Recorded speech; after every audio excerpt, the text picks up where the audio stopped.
Hello, I'm Dr. Heather Norris, Dean of App State's Walker College of Business. Welcome to Business Matters. It is my pleasure to be here today with our Hospitality and Tourism Program Director, Dr. Dana Clark. Dana is a member of the Management Department in the Walker College of Business. Welcome, Dana. Thank you, Heather. Okay. Can you start us off first to explain what is hospitality and tourism and what is its function in the Walker College? It's a great question. Traditionally, hospitality and tourism 25, 30 years ago was hotels and restaurants, but we've really seen it morph over the years. We're placing a lot of students now in convention and visitor bureaus. We're placing them in destination management organizations, convention centers, sports marketing. So it's really gone off in a lot of different directions. We still have a lot of students in hotels and restaurants, but we're in a lot of different things now. And what's its place in the Walker College of Business versus other models at other universities where it may not be in a business school? And you think about it, a management department or a marketing department is always in a college of business. But each university has to look at and answer this question: where do we put our hospitality program? At some universities, they put it in the old School of Home Economics, and it's food and nutrition based. At NC State, they put it in the forestry program, and it's park and recreation based. But in some of the leading programs like Michigan State, Florida State, and Appalachian State, we're in a college of business, so we're business based. So our model's a little different. There's not many that are in colleges of business. It's a differentiating factor for our program. So let's talk about it as a business. Okay. How important is the hospitality industry in the business world? If you think about the state of North Carolina and the transition that we're going through, hugely important, because we traditionally were in furniture, tobacco, and textiles, and all three of them have gone away. You think about that golden crescent through the state, that's banking and high tech and what have you, but on each end of the state, it was furniture, tobacco, and textiles. Well, what takes the place of that when all three of them go away? And one of the legs of that economic stool that has emerged is tourism. $20 billion plus industry in North Carolina, and we are the 6th most visited state. So very, very important to North Carolina where we are economically right now. And certainly to the area surrounding us at Appalachian State. $216 million in tourism dollars spent just in Watauga County, and about 2,600 jobs here. And some of our students, by the way, are very fine placements of our students. Right. Very fine placements.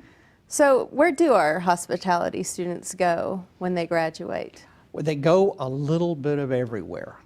Right now, and I love this, we have a former student who is over all the front desk operations for Embassy Suites for North and South America and Central America. We have 5 former students working for the Charlotte Regional Visitors Authority. We have a former student who's an airline pilot. We have them working for all the biggest hotel chains, all the convention and visitor bureaus. So again, widely dispersed.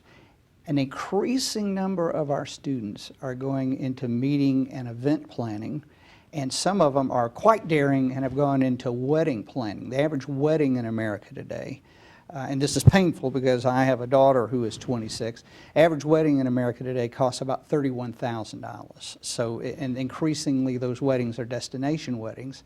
So we have quite a number of students who have gone into meeting and event planning for corporations like BB&T and Bank of America, but have also gone into wedding planning in Charleston, at Pinehurst, and here.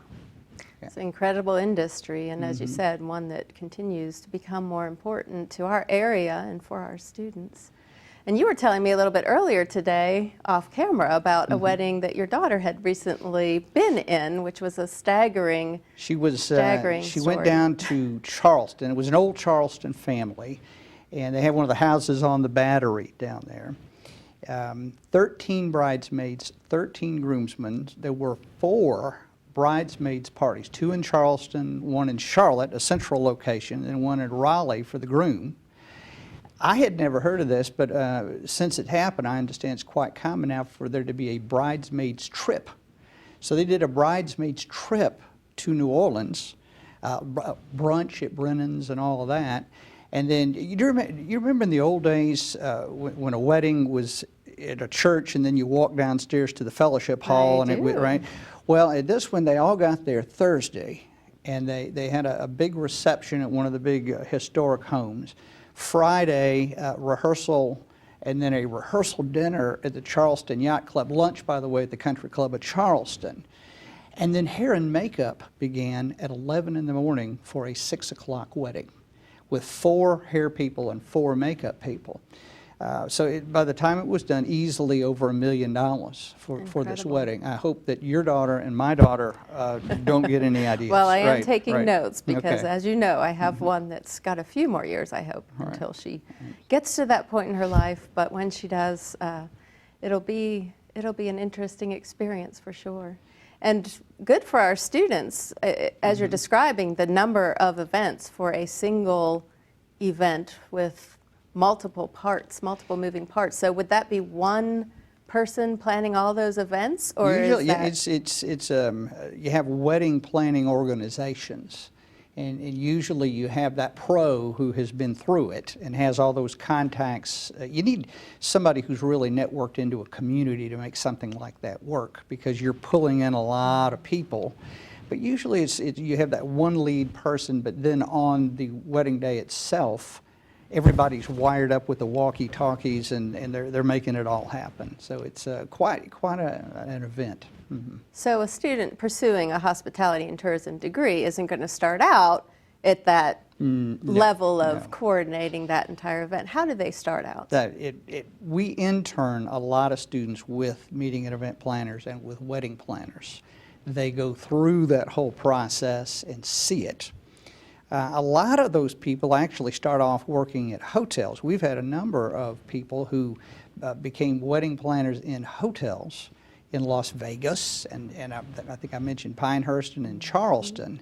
They actually see it from the side of a hotel, learn the business that way, or they learn from a meeting planner, and then eventually have such a name in it that they're able to open their own business. That's great. Mm-hmm. Well, I'm going to ask you about your personal experience in this industry and your interest in it, because I did a little research in advance of our chat today, and I knew about your award that you won last year for the Parttime Special Achievement Award from Destination Marketing Association of North Carolina. But I learned also that you are the only individual to have won all 3 of the following awards: the Parttime, the Tourism Excellence for Public Service, and the Tourism Excellence for an Individual. So this is obviously a passion for you. You're directing this program at Appalachian. Tell us a little bit about your history and how you ended up in this field. When people hear that I'm the only person who won those 3 awards, they immediately look at me and say, well, that's just a function of your old age. Okay, you're the only one who was foolish enough to stick around here in North Carolina for 30 or 40 years and do this. So it may just be a function of age. I started off in the hotel business, and literally at the bottom, about the age of 18, and I swept floors and washed dishes and cleaned out the pool. And if you talk to hotel people, if you talk to hospitality people, most of us started off at the very bottom and worked our way up, and eventually became the assistant innkeeper at that hotel, and eventually got into regional hotel sales and marketing, and I was in Savannah and Charleston, then made my way to Charlotte, where I was the Vice President of Convention Development for the Charlotte Convention and Visitors Bureau. So my job was to book the big meetings and events. So I got to help book the ACC basketball tournament and did some work on the NCAA Final Four and all that sort of thing. Fun. Hit 35 and went back and got a PhD, and I've been here for 25. I'm starting my 25th year the 1st of July. So I'm an industry guy. I define myself as an industry guy who became a professor. Well, and that really does well for our students, because they get the best of both. They get your stories, your experiences, on top of the academic approach to learning a business, and so they're very fortunate. We feel like most hospitality professors, to be effective, need to have a background in the industry. They need the academics, but they also need the experience. So tell me about networking. You obviously went from sweeping floors to something much higher level, and you didn't just sort of work your way up and it wasn't all sweat equity, I would guess. Woody Allen said that 80% of life is showing up, all right? And a lot of networking is showing up. But networking is key to our industry. Our industry is very well, our program is very well known for job placement. We have a 85–90% job placement within 3 months of graduation.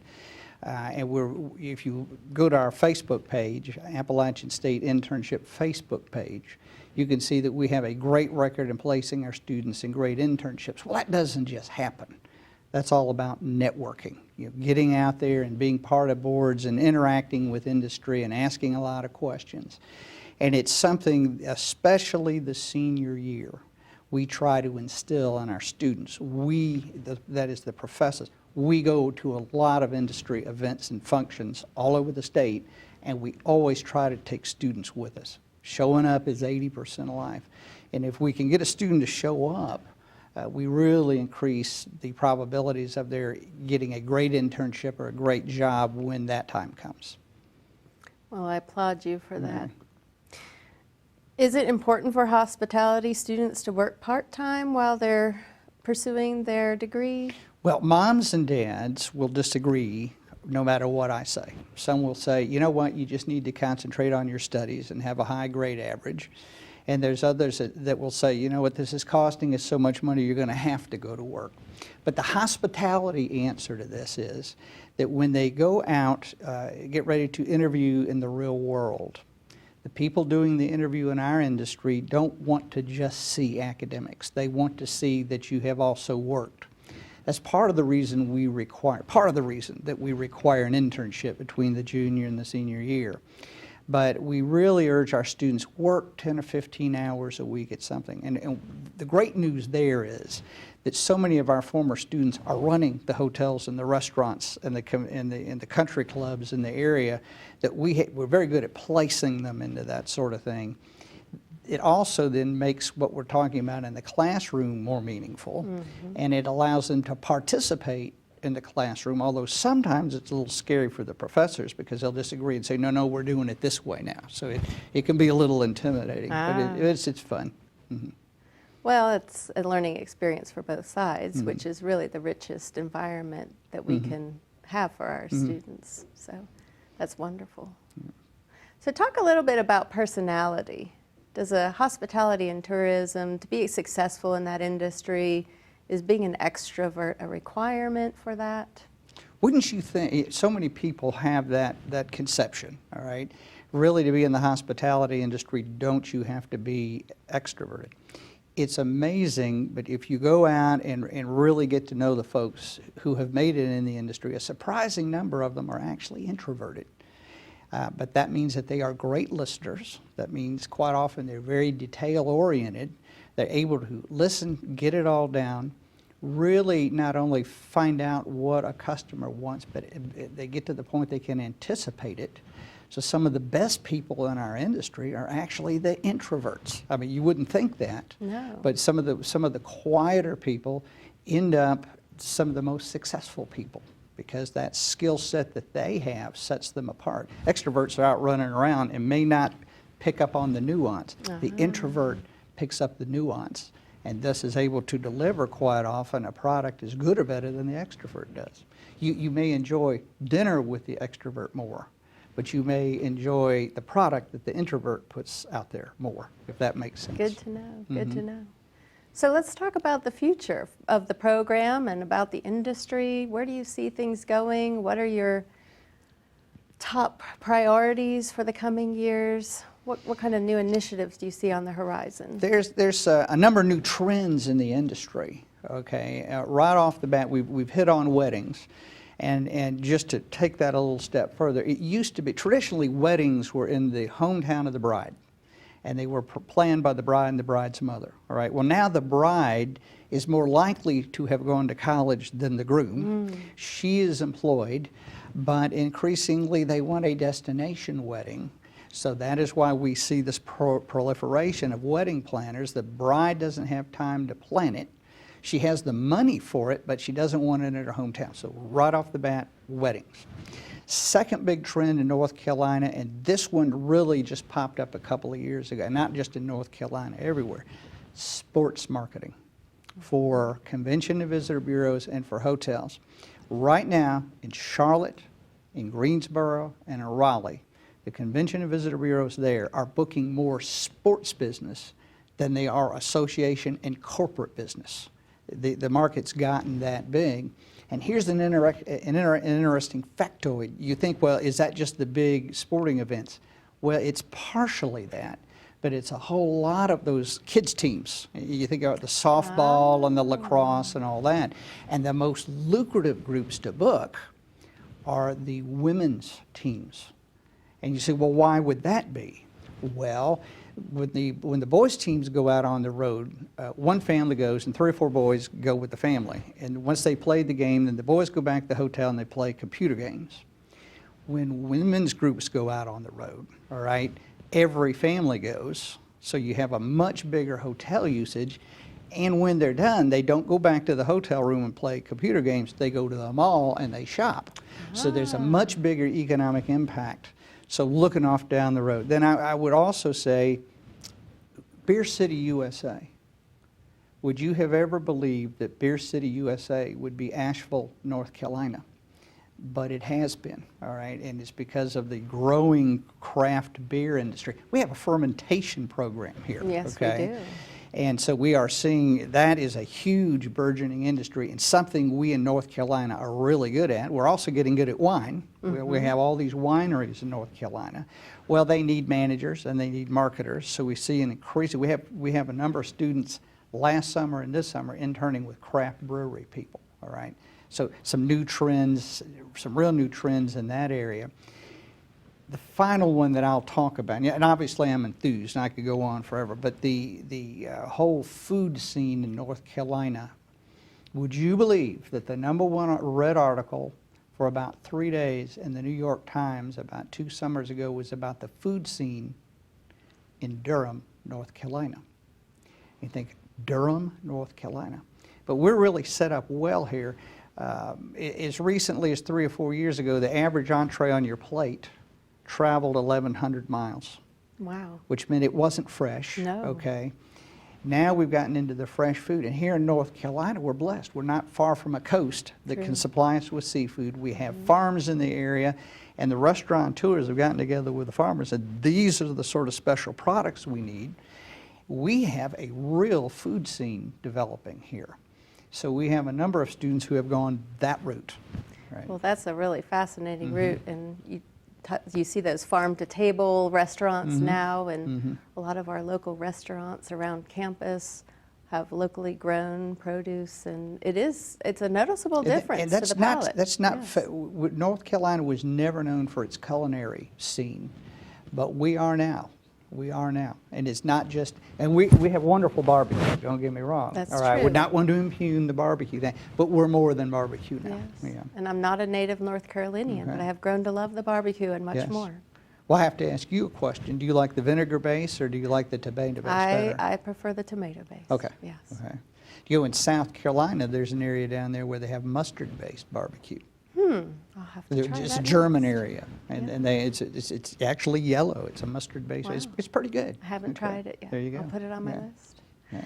So you talked a little bit about the sustainability. You didn't use that term, but I know that you're developing a sustainable tourism arm of the hospitality tourism program. One of your colleagues was hired with that expertise. Dr. Carol Klein. Right? Yes. So what is sustainable tourism? What is she doing in that area? What growth opportunities are there for our students? On its most basic level, when you talk about sustainability, how many people can you put into a forest? Tourists can you put into a forest before you begin to harm the forest? If you have a cathedral in Europe, how many people can you take through the cathedral before the body heat begins to impact the walls? So what we would like to do with tourism is we would like to keep it authentic, and we want to make as much money as we can out of it before we hurt it. But we don't want to hurt whatever environment that we're in. So how do we figure out, how do we maximize the economic benefit of something while minimizing the human impact?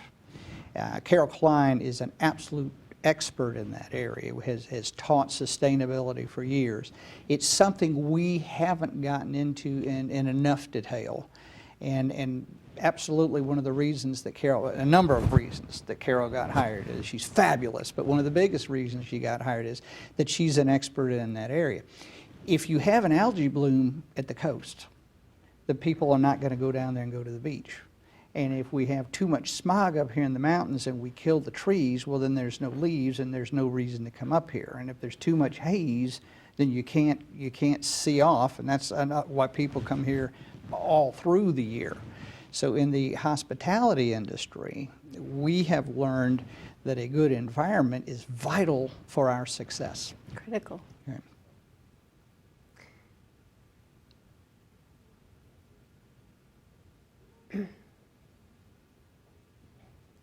That's our program for this week. Please join us again for Walker College's Business Matters. I'm Heather Norris.